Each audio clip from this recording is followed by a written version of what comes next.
Yang memasuki 3 tahun masa pemerintahan Jokowi JK tidak lepas dari beragam permasalahan. Selain ada isu terorisme dan juga kebinekaan yang menjadi sorotan publik belakangan ini adalah terkait ancaman pemberantasan korupsi dan juga pembahasan rancangan undang-undang pemilu yang masih molor. Bagaimana kemudian evaluasi dari para analis terhadap pemerintahan Jokowi JK? Kita akan bahas lebih dalam lagi bersama dengan narasumber yang sudah hadir pada malam hari ini. Ada Bang Ray Rangkuti, Direktur Eksekutif Lingkar Madani Indonesia. Selamat malam Bang Ray. Selamat malam. Tampaknya masih suasana Ramadan pastinya. Iya. Dan juga ada Bang Sebastian Salang, Koordinator Forum Masyarakat Peduli Parlemen Indonesia atau Formapi. Selamat malam Bang Sebastian. Ya, selamat malam. Apa kabar Bang? Baik. Baik. Nah, sebelum kita kemudian membahas, ada dua topik utama terkait dengan pelemahan KPK dan juga ada RUU Pemilu yang kita berangkat dari wawancara rekan kami, ada Indra Maulana. Mungkin kita bisa lihat lagi bagaimana kemudian tadi pernyataan Presiden terkait dengan hak angket KPK dan juga revisi Undang-Undang KPK berikut. Alasannya begini, kalau soal masalah kebinekaan, masalah ini mengatakan saya akan gebuk ormas yang tidak Pancasilais, saya akan tendang mereka yang tidak menghormati kebinekaan. Nah, kalau soal yang ingin melemahkan KPK, kira-kira Pak Presiden akan mengatakan yang sama tidak? Gebuk dan tendang mereka yang melakukan sama. Saya kira sama. Kita akan berbicara tegas kalau sudah masuk ke ranah melemahkan KPK. Ini kan baru berbicara di tingkat angket yang sekali lagi itu wilayahnya DPR. Wilayah DPR. Tetapi prinsip bahwa untuk KPK, satu, tidak boleh memperlemah KPK, harus memperkuat KPK. Ini harus tegas saya sampaikan. Oke. Bahwa kita masih membutuhkan KPK dalam rangka memberantas korupsi di negara kita yang memang masih kita harus ngomong apa adanya. Baik, demikian tadi kita lihat pernyataan dari Presiden Joko Widodo terkait dengan hak angket KPK. Kita akan bahas lagi, Bang Ray. Mungkin pertama dulu, Anda melihat sudah tegas belum kira-kira Presiden kita ini melawan upaya pelemahan KPK lewat hak angket misalnya? Atau memang ya sebenarnya Presiden juga tidak banyak wewenang begitu terkait dengan berbenturan antara hak legislatif dengan juga kewenangan dari eksekutif? Pertama, kalau dari segi redaksi memang terlihat kurang tegas ya. Kalau redaksi, misalnya apalagi dibandingkan dengan pernyataannya soal gebuk terhadap ormas-ormas anti kebinekaan kepada PKI khususnya. Iya, PKI. Okay. Kalau ada PKI, saya akan gebuk kan kira-kira gitu. Tetapi kalau dari secara umumnya, kalau dari tindakan beliau sih sebetulnya memperlihatkan itu secara simbolik. Tindakannya seperti apa? Misalnya satu atau dua atau 3 hari, saya nggak lupa persisnya, setelah KPK mengumumkan atau memparipurnakan hak angket itu, Presiden Jokowi menerima KPK. Di dalam penerimaan ke KPK itu beliau mengatakan seperti yang persis dikatakan tadi, bahwa beliau berkomitmen untuk tetap menjaga KPK, memperkuat KPK dan seterusnya itu. Gitu. Nah, kalau dilihat dari sini sebenarnya bisa dimaknai memang posisinya Pak Jokowi itu ada bersama dengan KPK, tidak bersama dengan angket itu.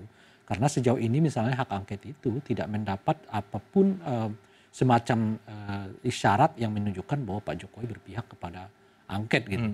Cuma betul beliau menjaga diri juga jangan terlihat seperti menyerang DPR ya. Kenapa itu dilakukan? Karena saya 2 hal. Pertama tentu saja itu tadi ini soal angket itu hak sepenuhnya anggota DPR yang tidak berhubungan dengan eksekutif ya.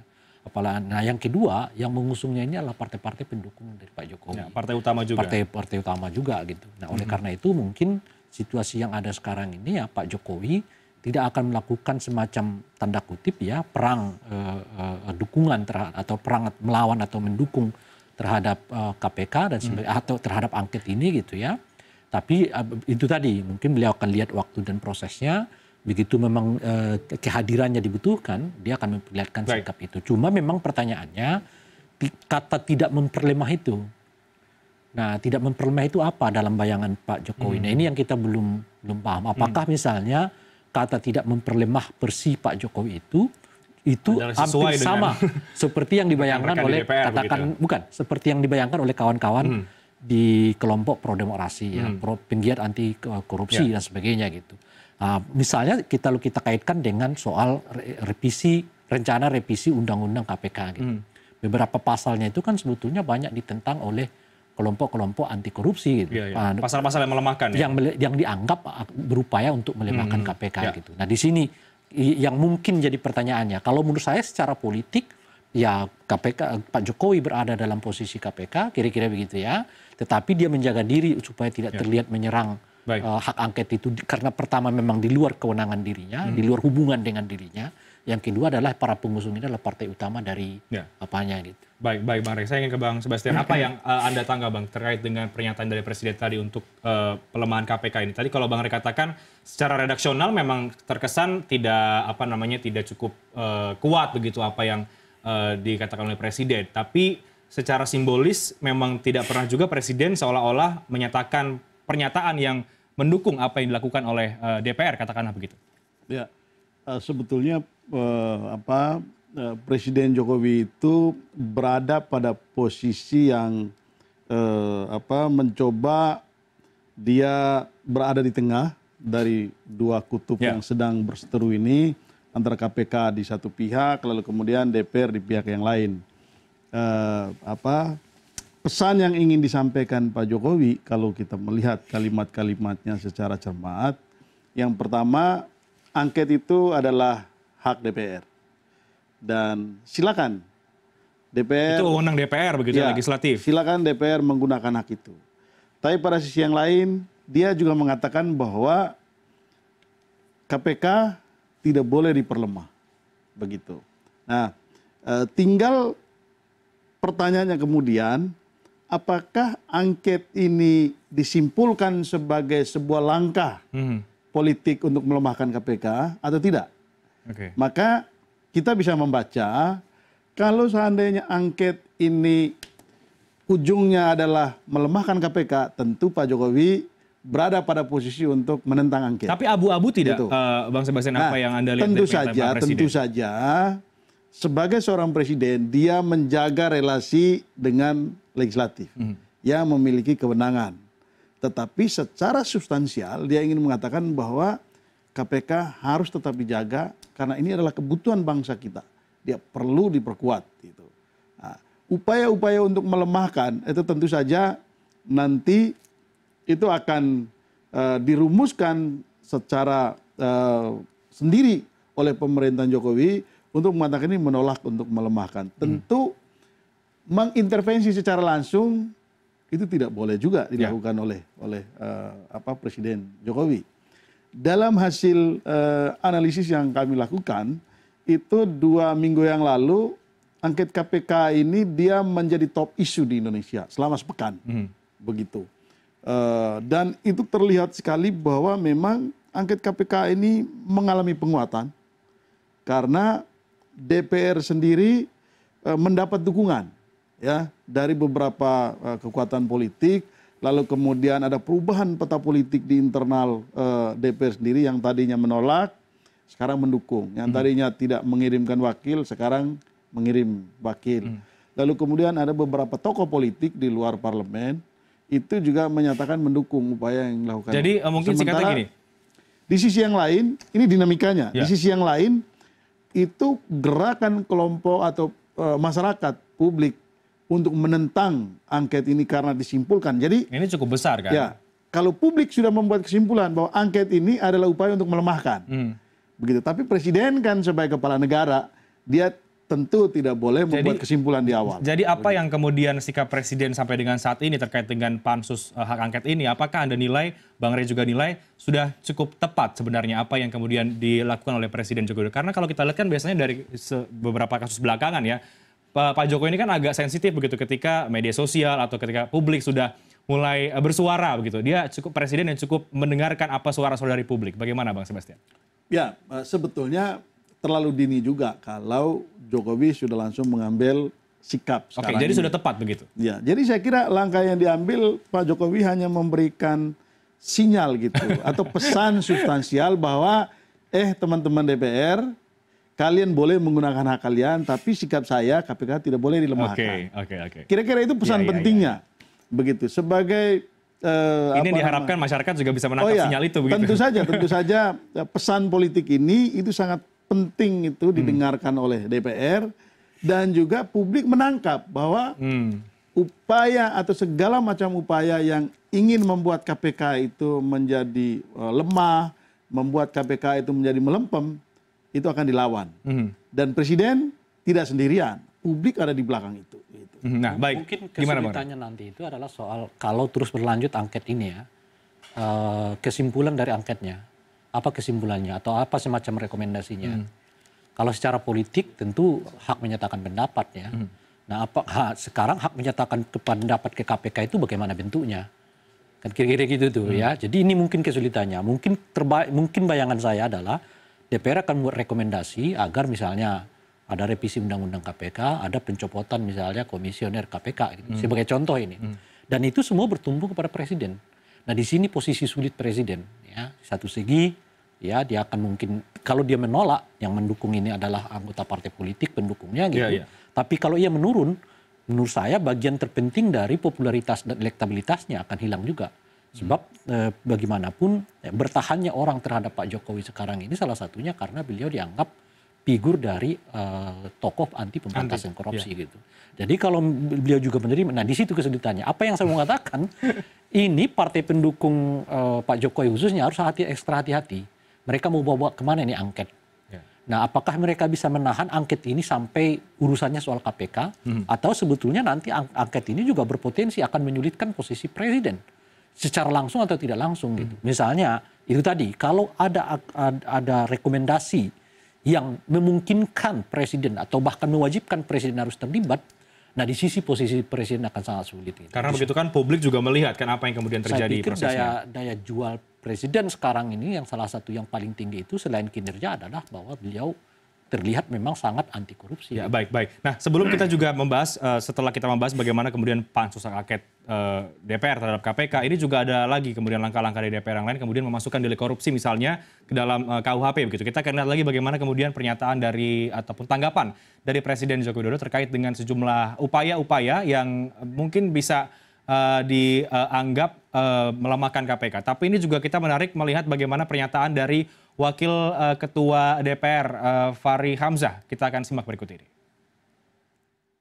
Enggak, pemerintah mau nggak revisi? Kalau nggak mau tutup buku sudah, nggak usah dikembang-kembangkan gitu loh. Ini kan pemerintahnya mau apa tidak? Kan udah 3 kali rapat konsultasi, maju mundur. Nggak maunya kan pemerintah di ujung. Ya tutup, keluarkan dari prolegnas, gitu dong. Jangan yang kena DPR terus gimana? Makanya yang pengen PDIP sama Golkar, Bang. Enggak, itu tanya Istana. PDIP partai penguasa, Jokowi itu PDIP, tanya. Kemarin sempat nggak Pak? Jangan putar-putar mulu. Menunda atau berhenti? Sudah saya sampaikan bolak-balik lah, saya kira saya nggak akan mengulang-ulang bahwa pentingnya memperkuat KPK. Jelas saya kira pernyataan saya jelas. Baik. Oke, lagi-lagi Bang Rey, Bang Sebastian, bagaimana ini kemudian revisi Undang-Undang KPK yang juga digulirkan masih di DPR, kemudian tadi Wakil Ketua DPR Fahri Hamzah justru menyerang balik, katakanlah begitu ya. Lempar lagi pemerintah, bagaimana pemerintah juga kan yang menginisiasi juga, kalau mereka tarik ya selesai tutup buku. Gimana Bang Sebastian? Jadi begini, memang persis itu salah satu sasaran yang ingin dicapai oleh DPR melalui angket ini. Jadi upaya untuk mendorong agar revisi Undang-Undang KPK ini bisa dilakukan. Nah, kalau selama ini mereka selalu gagal, ya, karena itu mereka pakai senjata yang lain untuk menekan agar pemerintah bisa mengikuti keinginan DPR. Tetapi sebetulnya seperti yang tadi disampaikan Bung Rey, bahwa kemungkinan ujungnya nanti akan rekomendasi.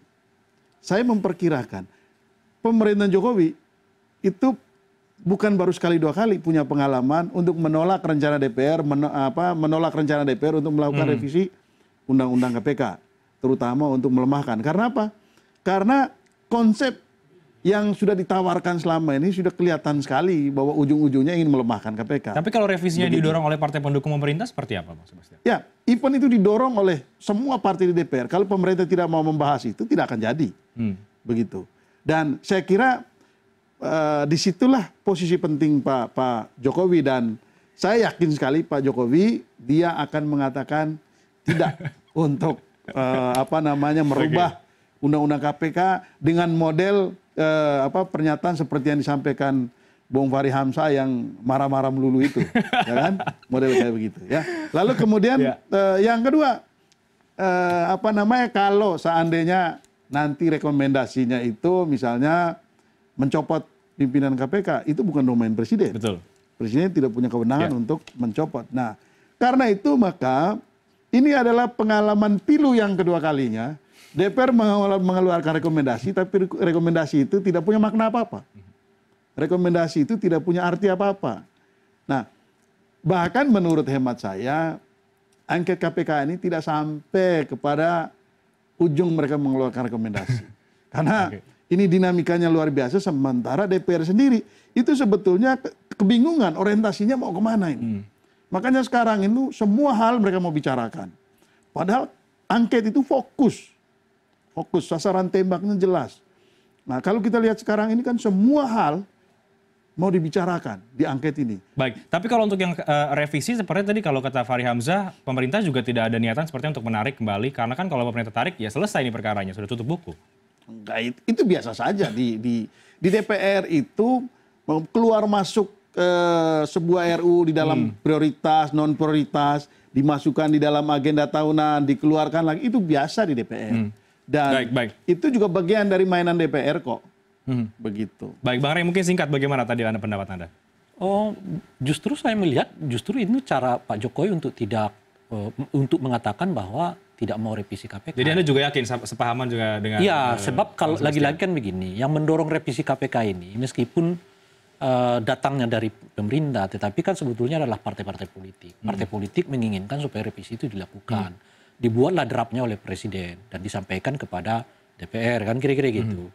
Nah, setelah itu kemudian Presiden menarik diri lagi, dan sebagainya itu yang tadi disebut oleh Bung Farid bolak-balik kan. Nah, apa yang bisa dibaca dari sini pada tingkat tertentu Presiden ingin mengakomodir apa yang menjadi tuntutan partai-partai politik, tetapi pada saat yang bersamaan dia juga harus melihat respon publik yang begitu negatif terhadap isi revisi undang-undang ini gitu ya. Oleh karena itu solusinya adalah ketidaktegasan dalam bentuk tidak melanjutkan itu. Dari ditarik tidak, tapi didorong juga tidak. Jadi dibiarkan begini aja. Nah, kalau dalam kasus ini KPK ada pertentangan antara partai pendukung presiden dengan presiden sendiri sebagai eksekutif, tapi sepertinya kalau untuk isu yang berikut ini adalah mengenai RUU Pemilu, sepertinya sejalan begitu antara DPR dengan yang mendukung presiden dengan presiden juga sendiri. Kita akan bahas bagaimana kemudian sikap presiden ini terhadap rencana undang-undang pemilu. Kita akan bahas usai jeda, tetaplah bersama kami di Prime News karena kami akan segera kembali sesaat lagi.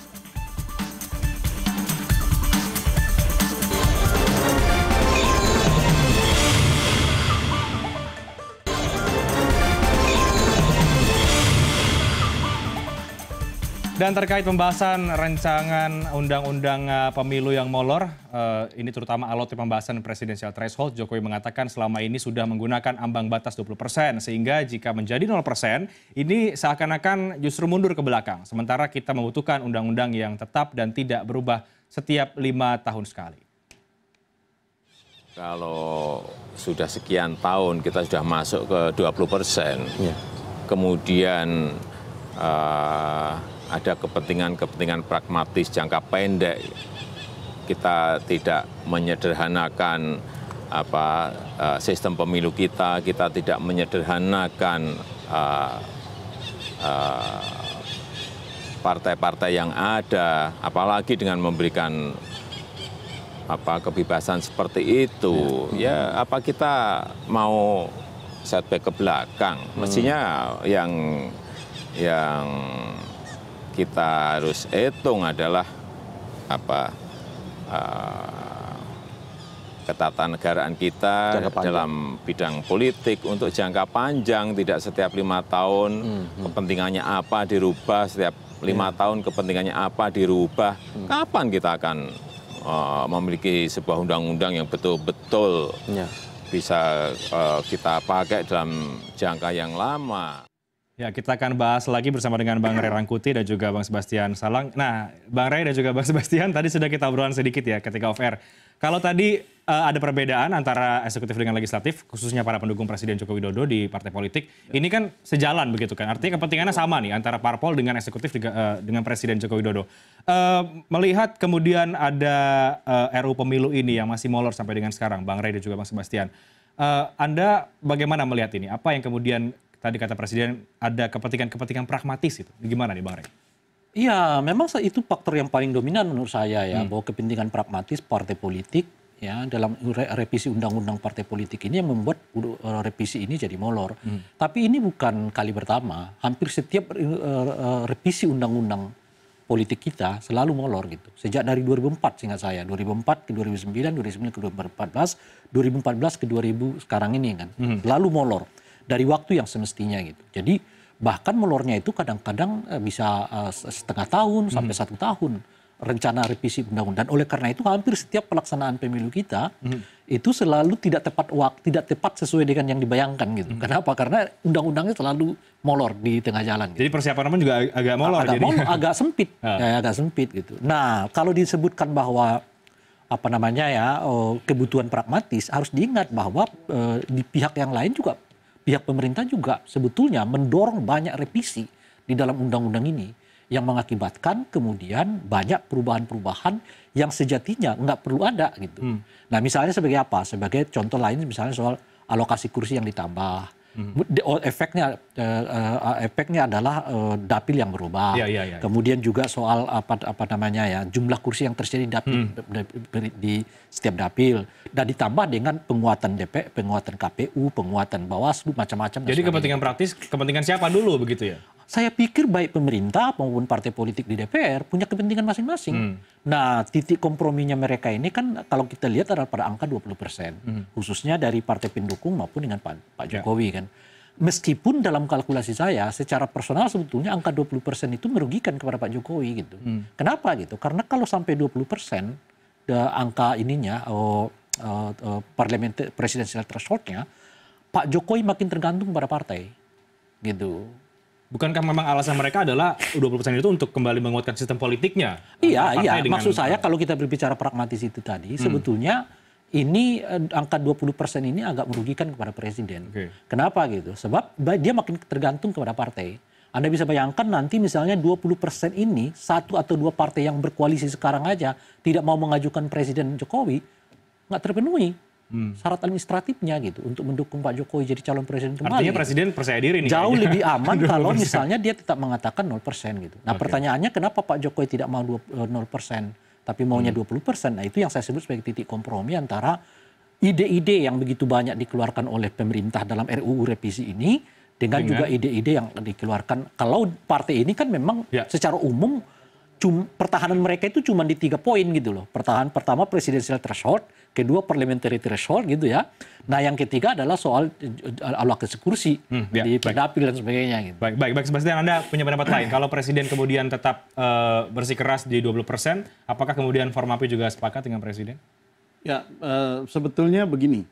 Kalau peta politik di DPR itu PDIP, Golkar, dan pemerintah itu sama, kepentingannya sama, 20%. Kenapa kepentingannya sama? Mereka ingin dengan ketentuan 20% ini, partai-partai besar ini yang akan menjadi leader dalam menentukan koalisi untuk menentukan calon presiden. Itu yang pertama. Karena itu pasti kepentingannya sama. Sementara partai menengah termasuk Nasdem di dalamnya, mereka pasti sikapnya itu kalau 0% juga oke, 20% juga nggak ada masalah. Kepentingan mereka adalah itu parliamentary threshold. Parliamentary threshold kalau boleh tidak dinaikkan dari 3,5% ini ke 7% atau 5%. Itu kepentingan ini soal survive atau tidak. Hidup atau mati. Itu kepentingan partai-partai yang... Itu kepentingan semua partai, terutama partai menengah. Terutama partai yang masih menengah ya suaranya. Lalu kemudian yang kedua, kenapa ini begitu tegas sekali? Sebetulnya lebih dilandasi oleh kekhawatiran. Dan kekhawatiran yang menurut saya berlebihan. Kekhawatiran begini. Kalau nanti siapa yang khawatir, Bang? Presiden? Terutama partai-partai besar, partai-partai besar, termasuk mungkin juga presiden sendiri, gitu, atau pemerintah.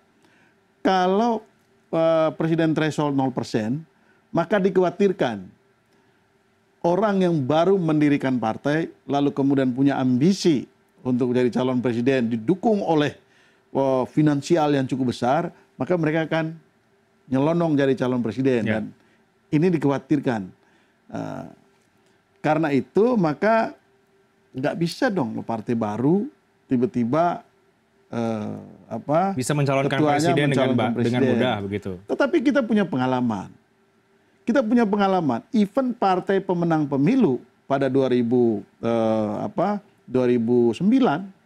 dia tidak otomatis mencalonkan diri menjadi calon presiden di 2014. PDIP misalnya, tidak serta-merta mencalonkan Ibu Mega menjadi calon presiden. Disitulah politik kita menjadi rasional gitu. Dasar pertimbangan sebuah partai politik untuk menentukan calonnya, itu ada banyak sekali alat ukurnya. Satu, ini orang mesti punya kemampuan. Yang kedua, mesti memiliki popularitas yang tinggi. Yang ketiga, memiliki elektabilitas yang tinggi. Gitu. Mustahil partai besar itu mencalonkan orang yang elektabilitasnya rendah gitu, atau 0 atau 1%. Ini bukan calon lurah gitu, ini bukan calon kepala desa, ini calon presiden. Baik. Karena itu pertimbangan rasional itu menjadi sangat penting. Nah ini yang menurut saya itu seolah-olah pertimbangan rasional ini diabaikan oleh kecemasan atau kekhawatiran yang berlebihan.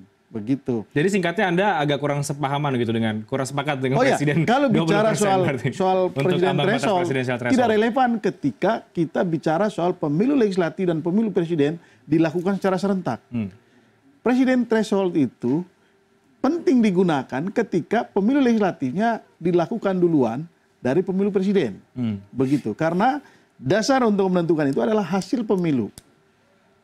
Berkaitan dengan pembentukan koalisi untuk mendukung presiden terpilih pada periode berjalan oleh parlemen gitu.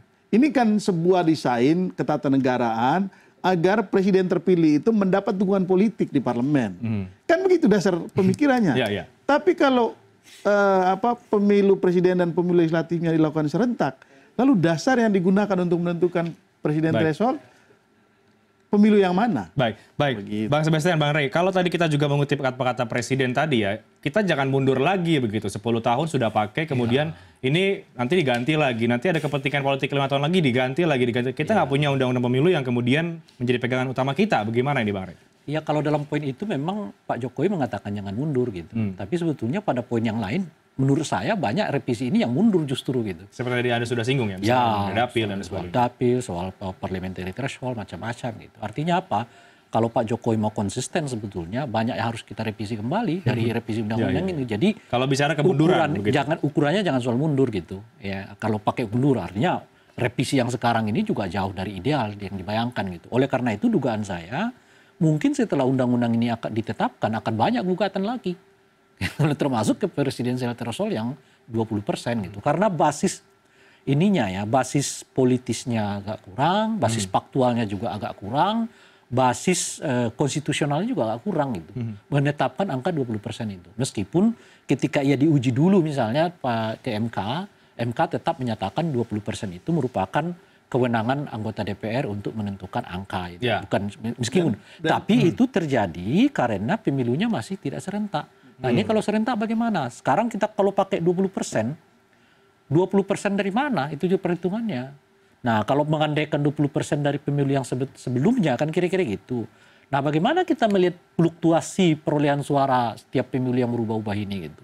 Artinya apa? Artinya kita memiliki presiden yang sebetulnya nggak memiliki basis, katakanlah begitu ya, real dengan situasi politik kekinian gitu. Jadi kalau kita ngukur 2019 ke 2024 dari 2014 ke 2019. Jadi karena di pemilu serentak artinya apa yang kemudian dipertahankan oleh pemerintah 20% tidak relevan lagi atau gimana? Bang Rey juga Mas Sebastian. Sebetulnya sudah tidak relevan lagi. Kalau dan jangan lupa bahwa presiden threshold 20% itu tidak ada korelasi dengan penyederhanaan partai politik. Tidak ada korelasi juga dengan penguatan politik atau bahkan korelasinya lemah sekali dengan upaya mendorong stabilitas politik pemerintahan yang menang. Saya ngambil contoh. Sekarang mayoritas parlemen itu mendukung pemerintahan. Tapi apa yang terjadi? Partai pendukung pemerintah justru yang berhadapan-hadapan dengan pemerintah. Itu satu. Yang kedua, koalisi di Indonesia ini sudah biasa bongkar pasang. Bahkan koalisi itu cenderung dibangun setelah pemilu selesai, presiden selesai dilaksanakan. Jadi sebetulnya begini, kalau bicara soal penguatan atau mendorong stabilitas, yang perlu dipikirkan itu adalah bagaimana membangun koalisi permanen. Ini kan nggak pernah dibicarakan oleh DPR. Tidak pernah dibicarakan oleh pemerintah. Emang apa? Karena apa? Karena memang fakta politik kita itu yang namanya bongkar pasang koalisi. Itu biasa terjadi. Itu kalau partai oposisi itu tiba-tiba bisa merubah dirinya menjadi pendukung pemerintah. itu kalau bahasanya Bang Ray ini kultur politik begitu ya. Jadi ini dinamika politik seperti ini yang kemudian sebetulnya tidak bisa dijawab oleh Presiden threshold. Baik. Kalau pemerintah betul mau dalam hal ini Pak Jokowi ingin mendorong gitu, naikin parliamentary threshold itu menjadi 7,5%. Ini mungkin masing-masing terakhir pernyataan terakhir dari Bang Ray dan juga Bang Sebastian. Saya pikir kita perlu melihat faktanya sekarang. Akibat 20% itu, siapa calon pemimpin presiden 2019? Sangat sedikit. Anda bisa bayangkan untuk 2019 ini hanya ada 2 nama yang kelihatan muncul. Kalau nggak Pak Jokowi, Pak Prabowo. Dan Pak Prabowo kalau dicalonkan 2014 adalah petahana calon, saya bilang istilah saya itu. Kenapa? Sudah pernah bertanding sebelumnya. Sudah 3 kali sebelumnya, berarti 2019 yang keempat kali gitu. Anda bisa bayangkan hampir 20 tahun kira-kira begitu ya. Tapi kalau 3 calon mungkin kira-kira Bang? Ya mungkin, tapi maksud saya dengan partai presidensial threshold 20% itu kesulitannya di situ. Anda bisa bayangkan dengan 20% presidensial threshold, 20 tahun belakangan ini kita pernah mengalami calon presiden dia saja. Ya. Dan hanya kebetulan Jokowi yang lewat. Nah, Jokowi 2019 kita juga nggak melihat ada saingan Jokowi yang kuat. Selain Pak Prabowo juga kan. Oke, nah ini kemudian masih adu kuat di DPR begitu antara pemerintah juga DPR. Bang Ray dan juga Bang Sebastian mungkin terakhir akan seperti apa ini endingnya? Akhirnya akan seperti apa ini kira-kira dari RUU Pemilu ini? Mungkin Bang Sebastian dulu baru ke Bang Ray. Ya, seperti biasa memang dinamika seperti ini itu sengaja dimainkan dalam rangka menemukan titik kompromi antara eksekutif dan legislatif. Ya, saya menduga memang itu yang saya bilang. Ini memang soal tukar guling, ya tukar guling politik gitu. Mungkin saja nanti pada akhirnya mereka sepakat 20% presiden threshold, gitu ya. Meskipun mereka kan kebingungan dasar untuk menentukan 20% ini hasil pemilu yang mana dan itu jadi persoalan. Sementara partai-partai di DPR meminta parliamentary threshold itu tidak akan dinaikkan. Kalaupun naik kecil sekali. Baik, terima kasih Bang Sebastian. Bang Ray, terakhir singkat saja, endingnya akan seperti apa? Endingnya ya kompromi kan.